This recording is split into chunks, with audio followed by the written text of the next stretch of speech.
50 is actually a fake one. I take it. So all right, we've had our photo shoot. We're back in the studio sitting next to Denis here. And we're going to talk about the a7R4. As you know already, Denis shoots with a medium format Hasselblad on a regular basis. So I'm going to pass it over to him and just see what he thought about this whole experience. So does it matter? Is it important? Is it the same thing? Why do you even want to shoot with a medium format camera, and does this do the job? I mean, I think it's such a, the real question is like, what do you shoot? I think more than anything. So, I mean, I would never shoot an event with my camera. I would never shoot sports with my camera. I would never, there's a lot of things that you don't do with those cameras. So I think it really depends on who you are as a photographer and what you do. Would I shoot with one of these cameras? I wouldn't. And I mean, honestly, it performed better than I thought it would. I had a Sony previously that I didn't quite enjoy as much as this. I don't like the feel. Like, it's very, like holding, with this 135 especially, it's very front heavy.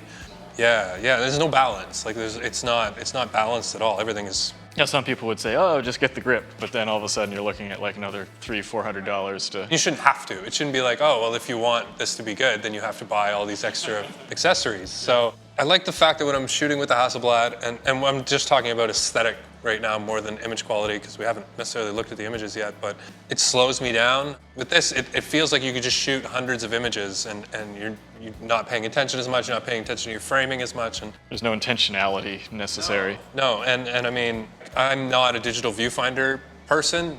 You might get used to it. Maybe. I would love an analog viewfinder, like to have that option, just to see it like that. I don't think they're going to go back. No, I don't think so either. No. So yeah, I mean, aesthetically, I think it's small. Like, I have big hands. Like my old Nikon cameras that I used to shoot and that I still shoot, I have to buy a grip because of size and that kind of stuff. So is there even for you, is it even about the file sizes, the megapixels, the dynamic range, stuff like that? Dynamic range, yeah, absolutely. Because this camera purportedly has almost exactly the same dynamic range as your Hasselblad. I'd be interested to see that. Well, that's just because you have a slightly older Hasselblad model with like a previous generation sensor. The sensor's similar, so they still make the 50C on an H6D body, but the 100C sensor is quite a bit better. But I mean, the stuff that I've been able to pull out of that sensor, and it's not even that ability, it's like, because I shoot a lot of hair work and a lot of portrait work, so the gradation in skin tone is just so smooth going from dark to lights and vice versa. But I'm not even sure that that's always about dynamic range, and possibly as much or more just about how the camera system renders color, renders what's coming off of the sensor. Yeah, because they have, I can't remember what it's called, but they have a color system that they use that's proprietary, and I do notice, because initially when I first bought the camera, I was using Lightroom to process the files, and I'm only using the Focus software now, which is the Hasselblad software. And I noticed a big difference going from one to the other as far as tonality and color and all that kind of stuff. I mean, I love what it does to the images. Like, there's a different look, I find, to the images. And I mean, I grew up on film, so I mean, I remember going from 35 to 120 to 4x5 film, and you see the difference in just like the look of the images. And I don't know if that's anything like I can totally explain, but you just know when you see it, and I can notice that sometimes when I'm looking at other photographers' work, like Hollywood, like bigger photographers and that kind of stuff, and you can look at something and think, oh, that's shot medium format. Like, the megapixels matter.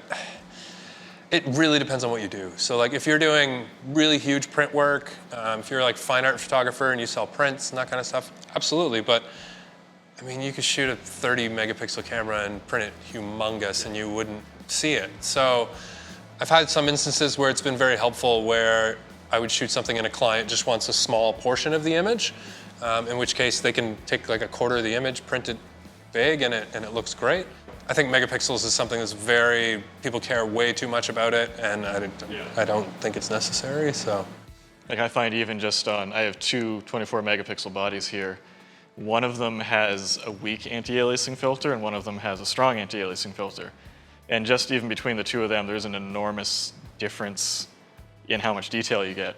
It's the same number of pixels. Yeah. And at the same time, you put a bad lens on a 24 megapixel camera, you don't get as much resolution. I think in the end, Because I worked at a camera store for 10 years, and I remember the megapixel wars when digital, like I was working there when digital first came out. Probably came in at like 0.3 and then 1 and then 3. And Yeah, yeah. And then like somebody put out at 12 and everybody freaked out and it was amazing. And I remember it was a Kodak put out on a Nikon body, it was like a 10 or 12 megapixel. It was like $20,000 at the time or something that would sell for like $800 now or $500. But I think that was a way for manufacturers to one-up each other was to do that with the megapixels. it's a spec that's easy to show to people. Yeah, it's like, oh, when you buy a car, it goes 0 to 60 in 4 seconds. Like, who the hell needs to go 0 to 60 in 4 seconds when you drive in a city and that kind of stuff? It's not a necessity. That's not, when you're buying a camera, I don't think that's what you should be looking at. I think it's how you feel when you shoot with the camera, what the camera allows you to do as a photographer. And in the end, I mean, obviously it's just a tool, but some tools behave better than others and some work for better situations than others. I mean, it's nice. One thing that was really nice with this is obviously the multiple focus points. How many did you say it has? 600 and some. Yeah, too many. I mean, my camera's got 1 point, like one middle point. And you make that work.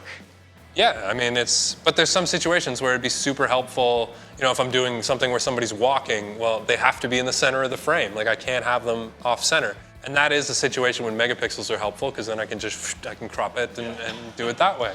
There's definitely advantages, and I think it's just more about what you shoot and what makes more sense for who you are as a photographer and what's going to help you create images that you want to create. So you're not going to buy one of those tomorrow? No, I'm not. I just sold a Sony.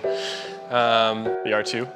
Yeah, and I mean, I really only bought it because I was doing set stills and I needed the silent shutter, and I took it to Arizona on a trip for a week and shot it, and I did enjoy it.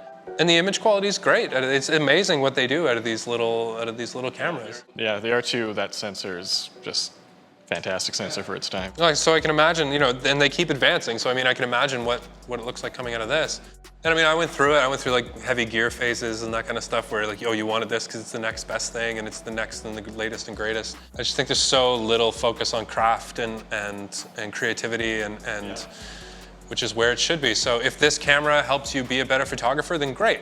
But if it just helps you like have bigger files on your hard drive, then it doesn't do anything. But no, for what I shoot, it just wouldn't. I'm not comfortable with it. I don't enjoy shooting. The balance really kills me, to be honest with you. So no, it's not my thing. But I mean, I have a DSLR. I shoot a DSLR for some stuff and that kind of thing. But if I can, anytime, I'll use the medium format for as much as possible. Awesome. Thanks for talking. Thanks for shooting. I hope you could enjoy some of those files, even if they're slightly unbalanced. I'm sure it'll be great. It was a good time. Yeah, thanks, man.